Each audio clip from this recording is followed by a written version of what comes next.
These days, the other side of the lake is the Golan Heights. And so Jesus and his disciples had withdrawn to this place to get a bit of rest, to withdraw from the crowds. But the crowds followed them around the north side of the lake and tracked them down. And so Jesus, seeing them, says to one of his followers, "Where are we going to get food to feed all of them? There's no corner shop. This is a withdrawn, lonely place. Where are we going to get food?" And Philip says, 8 months' wages. Wouldn't even buy a bite for each of them. All I can find is 5 small loaves, probably, the size of a friand or a muffin, little cakes of bread, and 2 small fish. Jesus takes the food and gives thanks to God for it, and then distributes it amongst the 5,000 people. Line 20 tells us that people had as much as they wanted. In line 22, they all had enough to eat.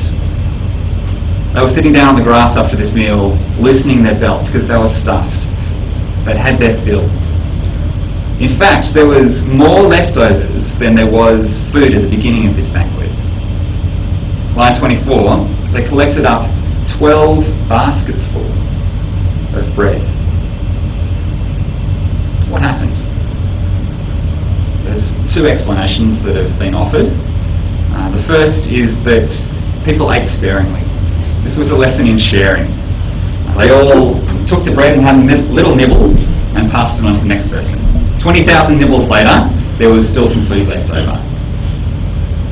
Well, that would have had to have been a pretty small nibble, and I doubt that the people would have been left feeling satisfied at the end. A more plausible explanation is that the people were shamed into sharing their food. They saw this little boy who shared his only food with this big crowd, and they went, "Oh, all right, if he's willing to share his stuff, then here's my secret stash. I did bring some Pringles along." And so they all share their food, and from that food there's 12 basketfuls left over.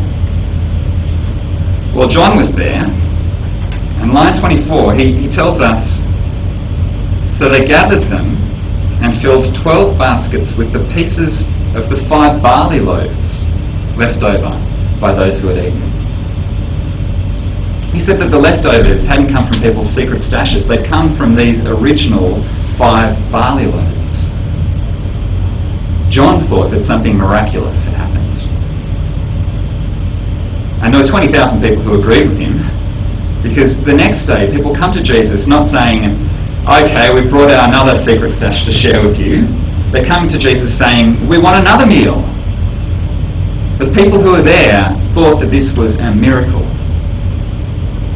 Now, we as modern people have some objections to miracles. We touched on this last week. If you want to read a little bit more about miracles and whether it's logical to believe in them, then there's some more information on the way out. You can grab a handout about that. But the people who were there on this day thought that Jesus had done something supernatural. So the question is, what does it mean? If this sign is a pointer, what does it show us? Well, the hint's here in our passage. The hint is when Jesus did this. Line 6. The Jewish Passover feast was near. 3 times in John's book, Jesus deliberately does something on the Passover. He chooses to act on this day to make a point. The first time was when he, I can't remember when the first time was. It was a couple of chapters ago. It was one of the previous times that we had. The first time was when he had gone to the temple and cleared out all the merchants there. He said, his disciples remembered that God had written, "Zeal for your house will consume me." Jesus was going to get gobbled up. He was going to get destroyed physically because of what he did on that day, on that first Passover. This is now the next Passover, and Jesus on this day does something with food. He feeds people with a special symbol. The next time in John we come to the Passover, Jesus is shedding his blood. Now, The Passover was a really important feast for the Jews. It was probably their most important feast. It remembered a time 1400 years earlier when God had freed his people from slavery in Egypt. They'd been slaves there, and God had sent a messenger, a guy called Moses, to the king of Egypt, Pharaoh, and said, "Let my people go." Pharaoh had said no, and so God sent some signs. He sent blood and hail and locusts and flies. He sent plagues, and the final plague that he sent was the plague of death. Death passed through the land one night, and every firstborn in Egypt died. Every firstborn, that is, except for the Jewish firstborns. Because what they had done is they had killed a lamb and painted the blood from this lamb, on the doorposts, on the door frames of their houses.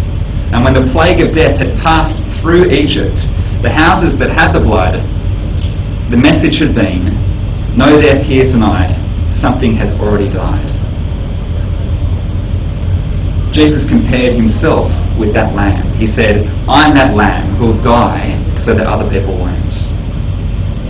The other metaphor that he used on this Passover was bread. Jesus declared, "I am the bread of life. He who comes to me will never go hungry, and he who believes in me will never be thirsty." Jesus is using a picture. He's saying, "Whoever eats my flesh and drinks my blood has eternal life, and I will raise him up at the last day." Jesus is using a picture. He's saying that just like that lamb shed its blood so that the firstborn, the Jewish firstborn, didn't die, you can eat my flesh, you can drink my blood so that your life will be sustained. He said that I'm like bread. You need me like breakfast. You're not going to make it through the day. Your life won't be sustained without my life.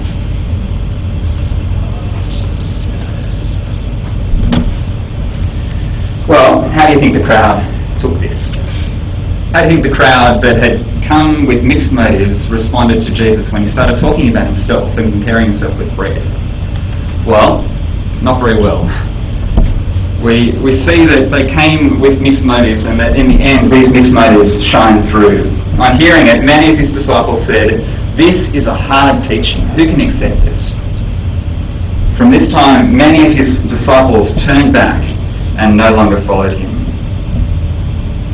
They were following Jesus across to the other side of Lake Galilee because he was healing people.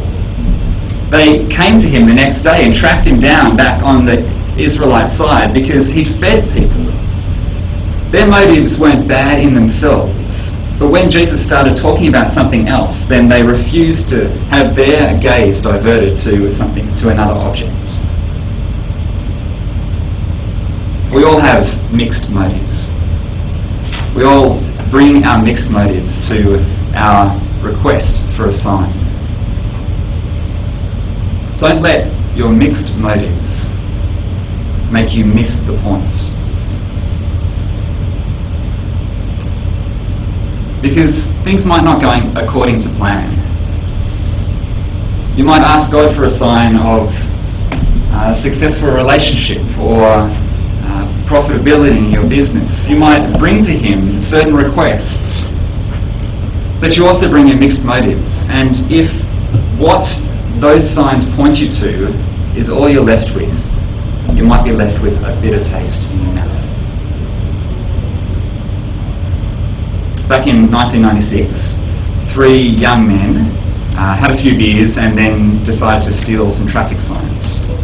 They stole a bunch of them and took them home and put them up on their walls. And I'm sure they looked good on their walls. A jury later found that on that night they pulled up a stop sign and left it by an intersection. A few days later, some teenagers ran through that intersection and were killed. Those signs might have looked good on their walls, but they were pointing to something more important. The signs that God has given are pointing to something more important. They're pointing to something about Jesus, about what he's able to do.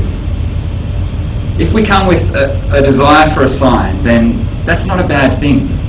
But if we get disappointed that God doesn't give us a sign in our life, in our circumstances, right now, today, if we get dissatisfied that God only gave us a sign 2,000 years ago, then what we've done is we've come with our mixed motives. We've got caught up in the sign and refused to look where the sign points us. Well, not everyone was disappointed. There was a few, 12, who Jesus asked,